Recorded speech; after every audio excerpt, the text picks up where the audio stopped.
নমস্কার বন্ধুরা, পারিজাত kitchen with village ফুডে আপনাদের সবাইকে স্বাগত জানাচ্ছি। বন্ধুরা, পারিজাত কিচেনের আপনাদের যে রেগুলার সাথী, ডাক্তারের বারণের কারণে বেশ কিছুদিনের জন্য আপনাদের সাথে উপস্থিত থাকতে পারবেন না। এখন আমার দায়িত্ব পড়েছে এই চ্যানেলটি সামলানোর জন্য। আপনাদের কাছে আশা করব ওর পাশে আপনারা যেরকম ছিলেন আমার পাশেও আপনারা সেরকমভাবে থাকবেন। আজ পারিজাত কিচেনে ছোট্ট একটা ঘরোয়া পিকনিকের আয়োজন করা হয়েছে, আর আইটেমও খুব বেশি নয়, সির্ফ চিকেন আর সাদা ভাত। আজ চিকেনটা স্পেশালভাবে রান্না করা হবে। স্পেশাল মানে একদম আমরা যেভাবে গ্রামে মায়ের হাতে, ঠাকুমার হাতে, দিদিমার হাতে চিকেন খেতাম, ঠিক সেইভাবে আজকে চিকেনটাকে রান্না করব, গ্রামীণ স্টাইলে চিকেন। আশা করি ভিডিওটি আপনাদের ভালো লাগবে, তাই শুরু থেকে শেষ অবধি ভিডিও দেখার অনুরোধ রইল। আর বন্ধুরা, প্লিজ প্লিজ প্লিজ চ্যানেলটি সাবস্ক্রাইব করে আমার পাশে থাকবেন। তাহলে চলুন শুরু করি। দেশি স্টাইলে চিকেন রান্না করার জন্য আমি আজ 2 কিলো চিকেন নিয়েছি, আর এই 2 কিলো চিকেনটাকে আমি প্রথমে ম্যারিনেট করে রাখবো, কারণ গ্রামের মা ঠাকুমারা রান্না করার আগে মাংসটাকে ম্যারিনেট করে রাখে সমস্ত রকমের মশলা দিয়ে। আর কি কি মশলা আমি ব্যবহার করছি আজকে চিকেন রান্না করার জন্য, মশলাটা যখন দেবো তখনই বলে দিচ্ছি। দিয়ে দেবো 2 চামচ জিরে বাটা, 2 চামচ আদা বাটা, 1.5 চামচ রসুন বাটা, 2 চামচ ধনে গুঁড়ো, আর 1 চামচ দিয়ে দেবো 3 চামচ ধনে গুঁড়ো। কালারের জন্য দিয়ে দেবো 2 চামচ কাশ্মীরি লাল লঙ্কার গুঁড়ো, পরিমাণ মতো হলুদের গুঁড়ো। ঝালের জন্য দিয়ে দেবো 2 চামচ কাঁচা লঙ্কা বাটা, স্বাদ মতো লবণ। শুরুতে আমি 3 চামচ লবণ দিচ্ছি, দিয়ে দিচ্ছি 3টে তেজপাতা আর গোটা গরম মশলা, অর্থাৎ দারচিনি, লবঙ্গ, এলাচ, বড় সাইজের 6টা পেঁয়াজ কুচি করে কাটা,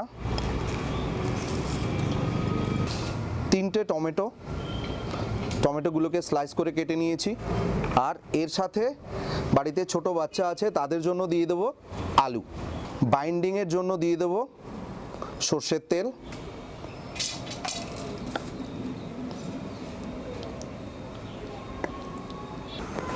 এবার সমস্ত কিছুকে আমি সুন্দর মতো মেখে নেব।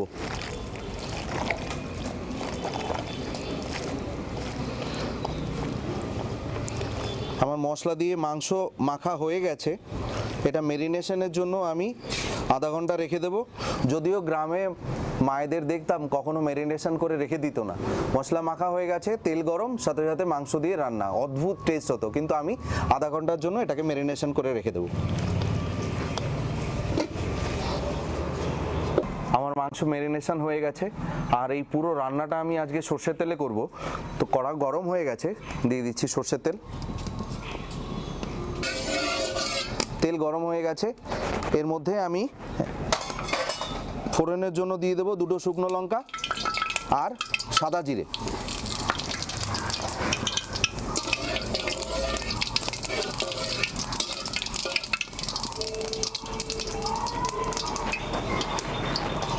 এবার মাংস দিয়ে দেবো।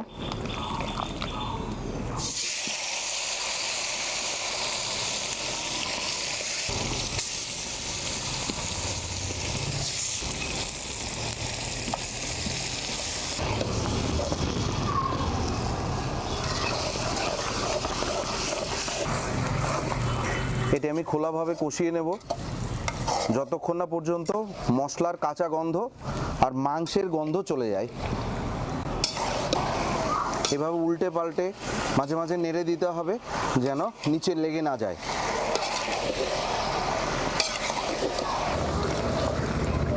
মশলার কাঁচা গন্ধ আর মাংসের গন্ধ চলে গেছে, এবার কিছুক্ষণ আমি এটাকে ঢেকে কষাবো।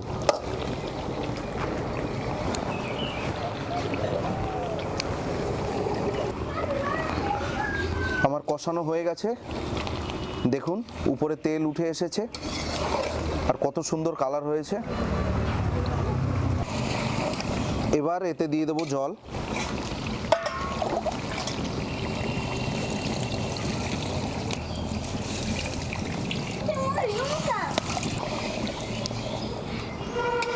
ডান জালে এবার মাংসটা রান্না করে নেব।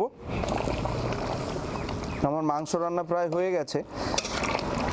এই অবস্থায় দিয়ে দেবো বেটে রাখা গরম মশলা 1 চামচ, আর এর মধ্যে আছে এলাচ, দারচিনি আর লবঙ্গ।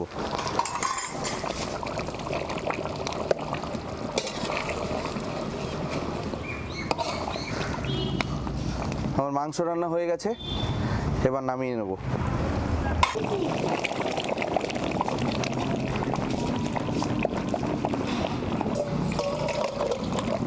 খেয়ে বলো আজকে কেমন হলো।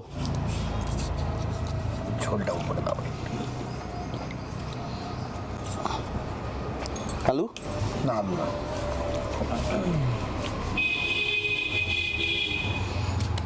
প্লেট দাও। ওকে লিভারটা দাও বরং। হ্যাঁ দেবো, লিভার সবকটাই দেবো। লেবার দুটো আছে। দুটো আছে, আস্তে আস্তে আগে একটা নাও, এরপরে বাকিগুলো দিচ্ছি। আলু দেবো? সুন্দর সফট দেশি চিকেন, হাড়ও বেশি না।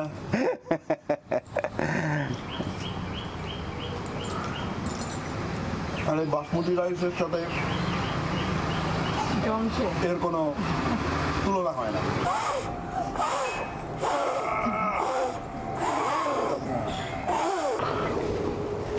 কেমন খেতে হয়েছে? গুড্ডু চিকেন কেমন হয়েছে?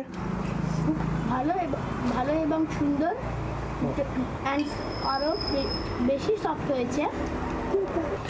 আমার গ্রামীণ স্টাইলে চিকেন রান্না হয়ে গেছে, খাওয়াও শেষ। বন্ধুরা আপনারাও বানিয়ে ফেলুন বাড়িতে এরকম গ্রামীণ স্টাইলে চিকেন, আর ফিডব্যাক জানান আপনাদের রান্না কেমন হলো। ভিডিওটি ভালো লাগলে লাইক, শেয়ার, কমেন্টস করুন, আর আমার চ্যানেলটি সাবস্ক্রাইব করে আমার পাশে থাকুন। দেখা হবে অন্য কোনো রেসিপি নিয়ে অন্য কোনো সময়। ভালো থাকবেন, সুস্থ থাকবেন। নমস্কার।